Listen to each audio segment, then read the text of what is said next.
The political system is out of control. Voters are in revolt. How did this happen? Can it be fixed? Two wise men of California politics speak out. Former state office holder Bill Lockyer and former Congressman John Campbell. Next on Inside OC. Inside OC is brought to you by 5 Point. 5 Point is an independent real estate development company with assets under management across California. 5 Point is a proud sponsor of public television and community programming.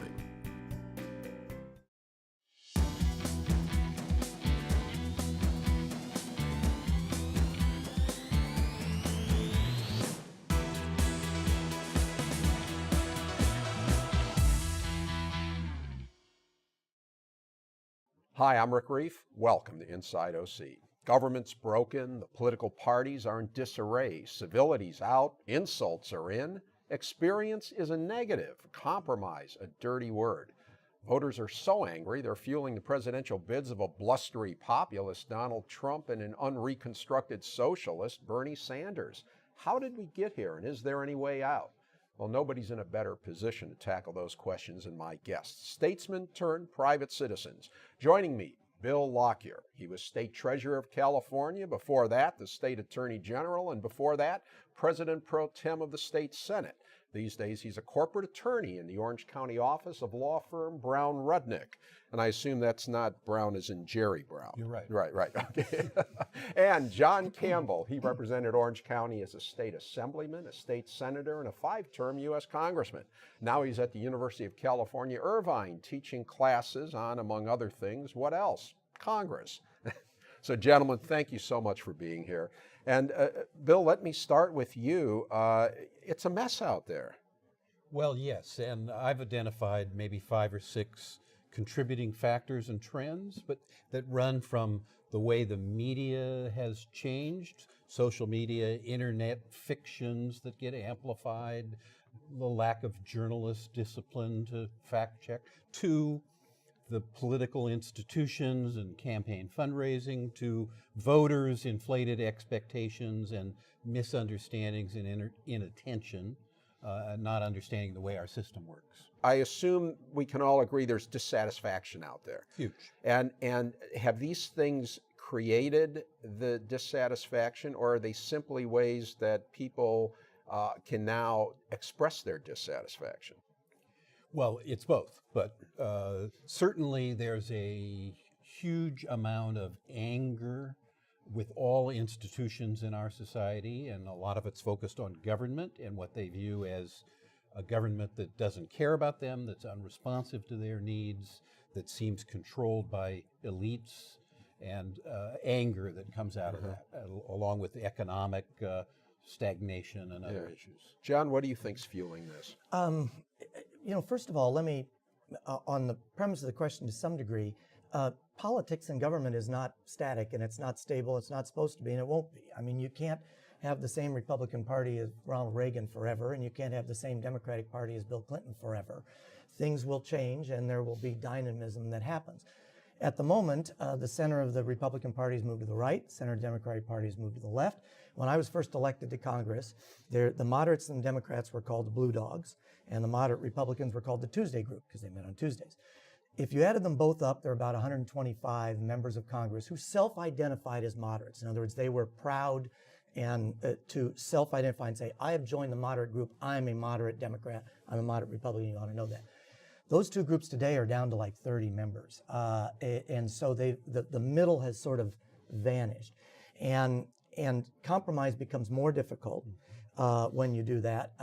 Part of the reason Bill Lockyer and I were talking as we got in here, he said, why did you not run for re-election? Why did you retire? And I said, because you can't get anything done. And I said it was so obvious to me on maybe not the great huge issues, but on a whole lot of issues where the solution was obvious, the deal that you could make was clear, but you couldn't get there because either somebody on the right blocked it at some point, or somebody on the left blocked it, or both. And so you couldn't get it anywhere, even where there was some obvious compromise that was available. And it's very, very frustrating. But I don't think it will continue forever because it can't.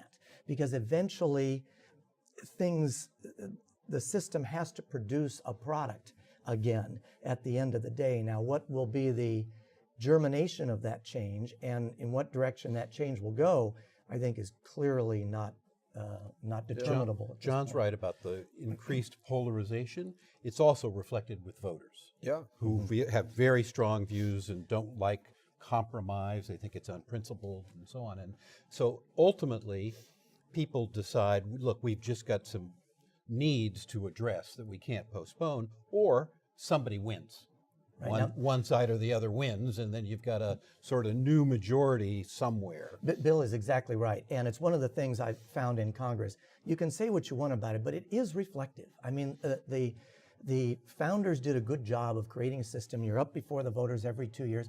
People are scared to death of losing the next election. It is the single biggest motivator in Washington, D.C. is I don't want to lose. I don't want to go out here on my shield. I don't want to lose the next election. And right now, the voters, people are more concerned about being purists than they are about compromise, because that's what the voters want. And I agree with Bill. If you look at this presidential election, there were a couple of Democrats early on who ran as, I'm going to bring everybody together. They got washed out after first debate. John Kasich is the only guy left, the only person left, campaigning on the basis of, I'm not just going to bring our party together, I'm going to bring America together. And hasn't, it ain't over, but he's not looking like he's getting a whole lot of movement towards that, which means sometimes I wonder, do the American people just want to have this out? Let's have it out, and let's have one side or the other. And I should note that as we speak, we are only hours away from knowing how those big Tuesday primaries in Florida and Ohio are going to go, and so we'll know whether Kasich is still really even in that mix, but we don't know it right now. But we certainly know the dissatisfaction and the dynamics of all this.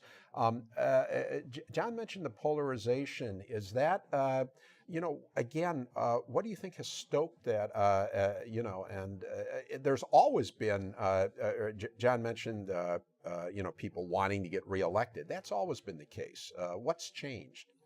Well, some of it is now voters find out what you're doing much more immediately than maybe they used to once upon a time. And so you could maintain some independence more than perhaps the sort of popular mood pushes you currently.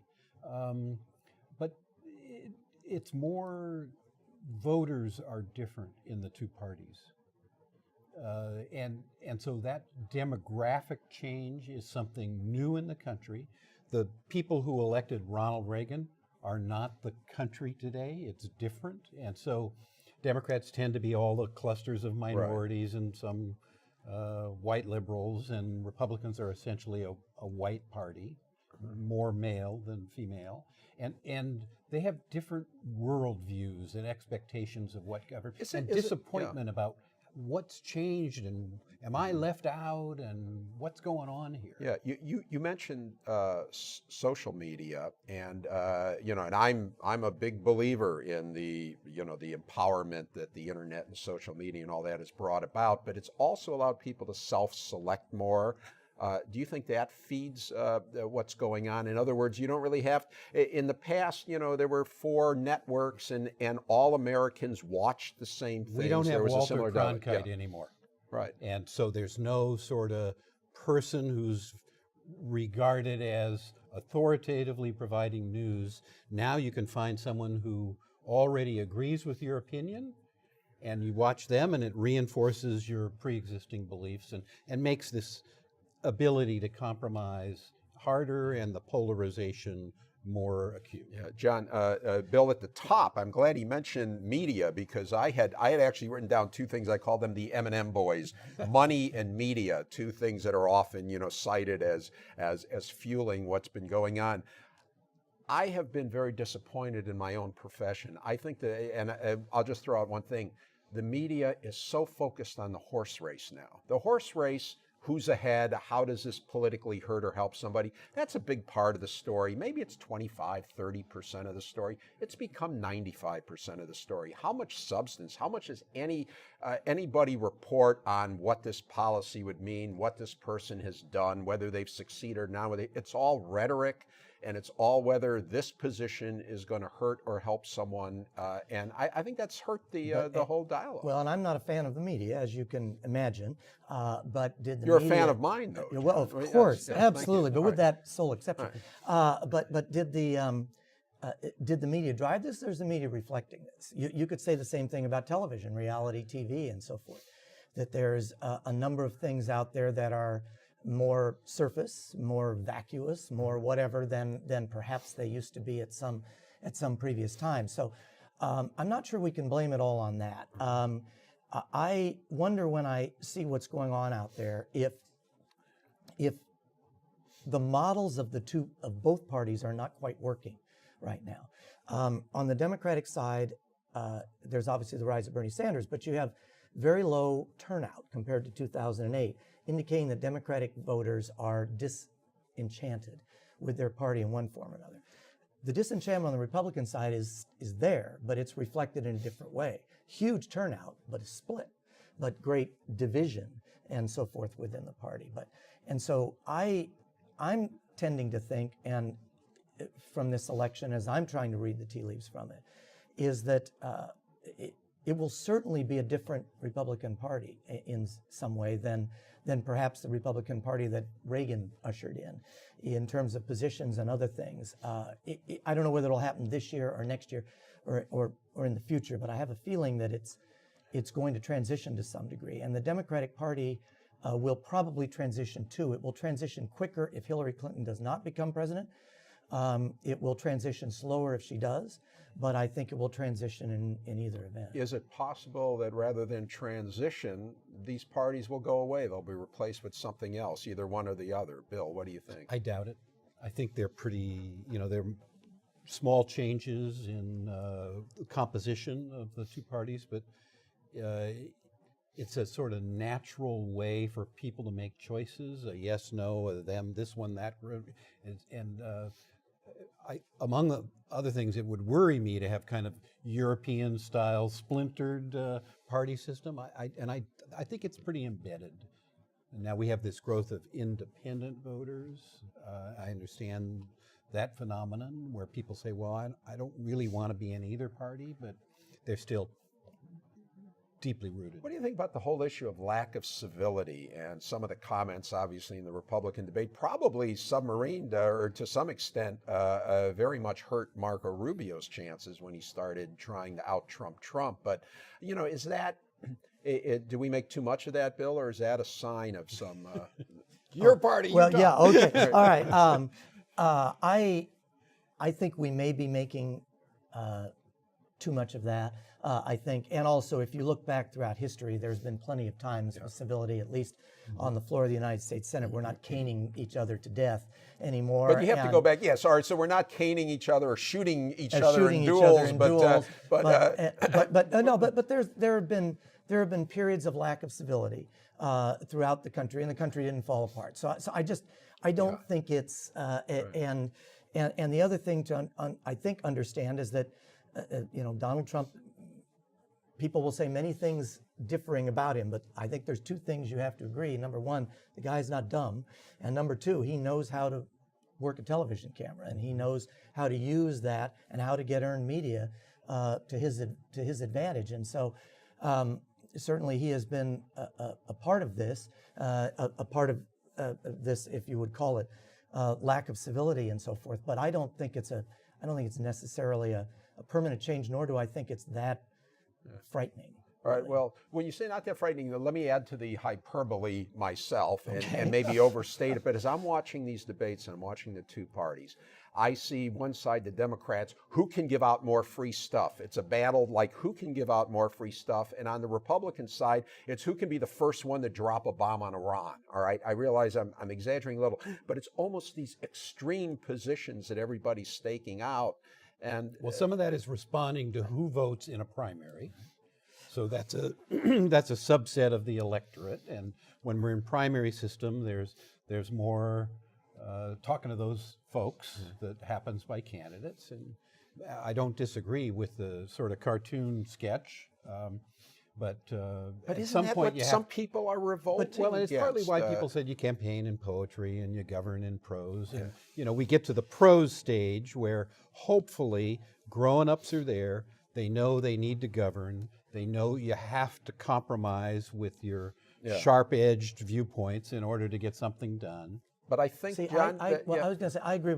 I know you probably want Bill and I disagree, and we're No, not that's so far okay. No. on at least with what's going on. But one of the things I actually told my students in class the other day was I said, everybody has a tax and budget proposal, and not a single one of them will ever become law, because they are political documents. They're advertising pieces. They're not the product. The product will be different. The product, by the way, Congress gets to weigh in on. And I was involved in putting some of those together for Mitt Romney in 2008 and in 2012.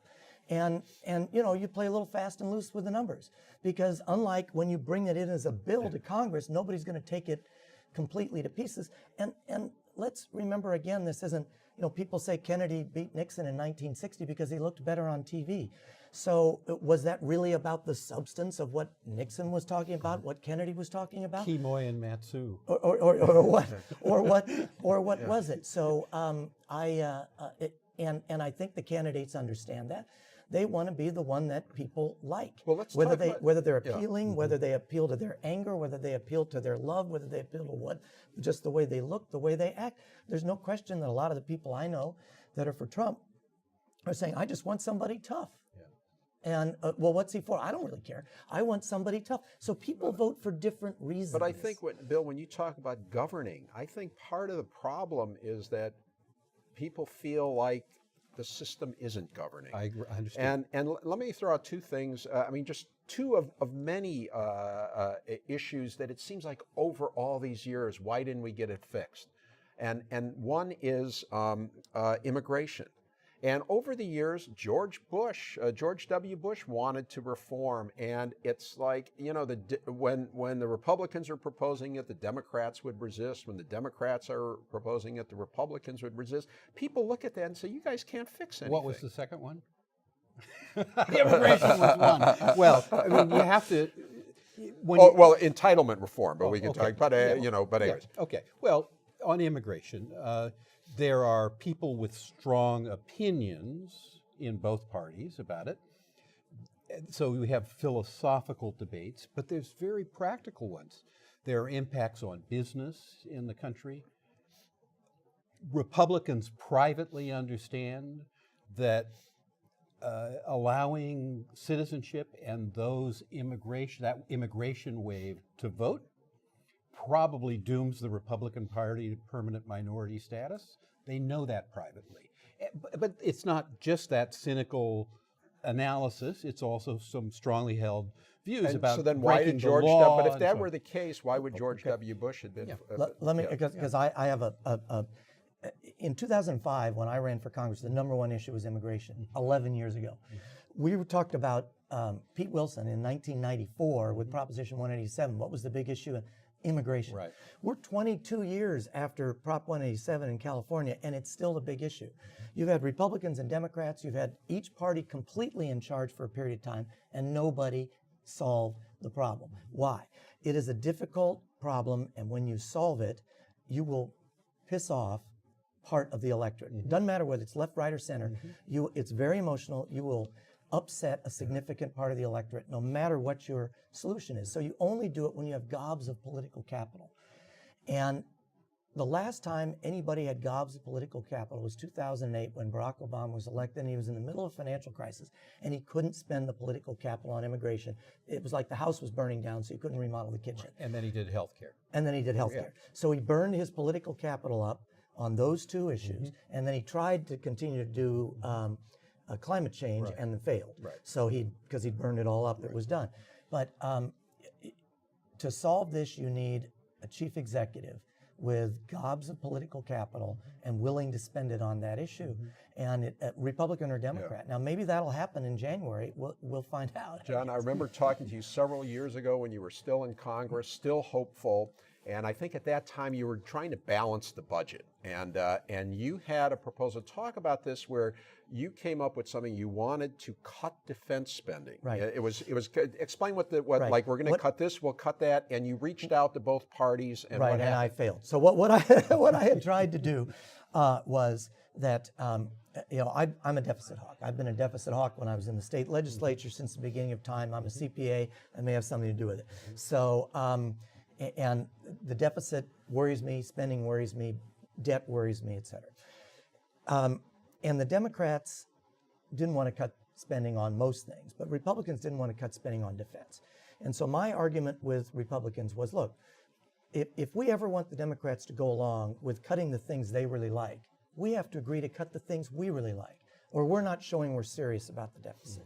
So my deal was, let's show we're going to cut defense spending so our sacred cow gets thrown out, and then we can get them to go along on some of their things, or at least we have good moral standing to get them to go along. But to ask them to cut Health and Human Services, Department of Education, various other things that we don't like, when we're increasing defense spending, it doesn't wash. Now, I understand the argument, well, this is defense of the country, it's in the Constitution, blah, blah, blah. And you can make all those arguments, but if you want to make a deal, you have to understand where the other side is coming from. So when you reached out, and yeah, so I tried to do that, but the Republican Party was very much split, and I could not get a majority of Republicans to go along with that view. What would be your guesstimate if it was actually put up for a vote? How many Republicans, how many Democrats would you have gotten?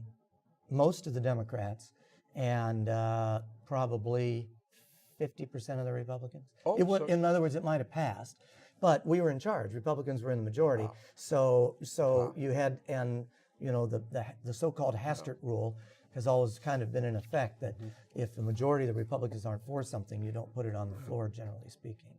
Yeah. Now, this is something that has to get addressed in the next decade. And so, hope just for fiscally necessity. And so, at some point, there are going to be sufficient numbers to work something out. Well, gentlemen, both of you, of course, have lives now after politics, and Bill, as you all too well know, that sometimes nothing separates a politician's public and private life. A few years back, your wife Nadia went through a highly publicized drug abuse ordeal that cost her political career. She was a supervisor in Alameda County. It nearly ended your marriage. It got a lot of publicity that I'm sure you wish never happened, but there's a happy ending. Well, the happy ending is the family's together. We're happy living in Long Beach and working in Orange County for me, and she does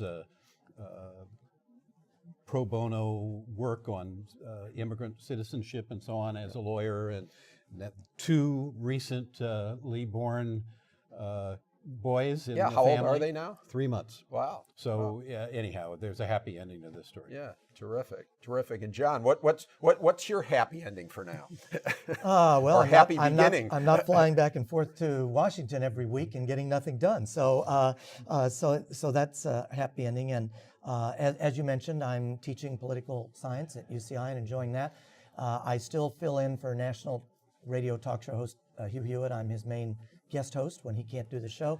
And I have a lot of my own business ventures, including a real estate company here and a farm and a restaurant and a guest house in Kansas. Holy cow. that I manage and run. So And I have a bunch of part-time jobs. And you have vintage, you've got your vintage cars And too, I do right? have a hobby of my vintage cars, which I was not able to enjoy very much while I was in Congress, but now I can take them out and drive them most days. So you're driving, being the Republican, you're driving the fancy cars. Bill's doing the pro bono work and all that, right? Being the Democrat, is that? I'm trying to insert some partisanship into this. There's not a lot of space here. I'm not sure those stereotypes quite work. So we're almost out of time. Bill, if you had a magic wand, is there one or two things you would do to help fix this system and get it back on track? Well, one thing voters don't understand, the system is designed to be frustratingly slow. We have three branches, three levels of government, 2 houses, the legislature, vetoes over. All those checks and balances are meant to kind of slow things down and don't do things abruptly. And that contributes to their frustration. I understand that, but it's probably a good way to govern. One word, optimist or pessimist about where we're headed? I'm wonderfully optimistic about the country. And John, optimist or Optimist about the country. It's not that the system is not working. The system works. It has a little clog, but it'll clear out because it always does. On that note, gentlemen, thank you. And thank you for your service over the years. Thank you. Well, that's it for now. Thanks to my guests, former state treasurer and former state attorney general Bill Lockyer. Also, thanks to John Campbell, the former congressman from Orange County. As always, you can watch this show and past shows by going to pbssocal.org or rickreiff.com. You can also catch our shows on our post-show open mic chatter on YouTube.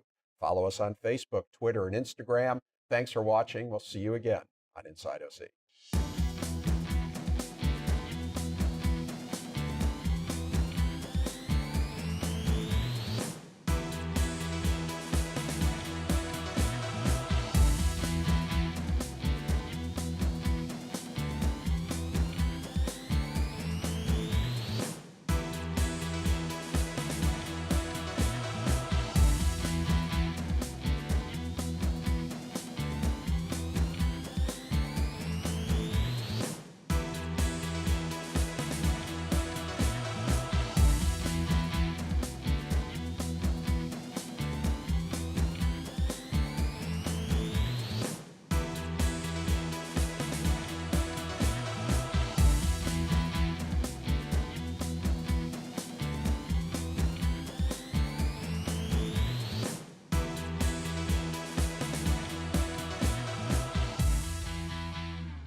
Inside OC is brought to you by 5 Point.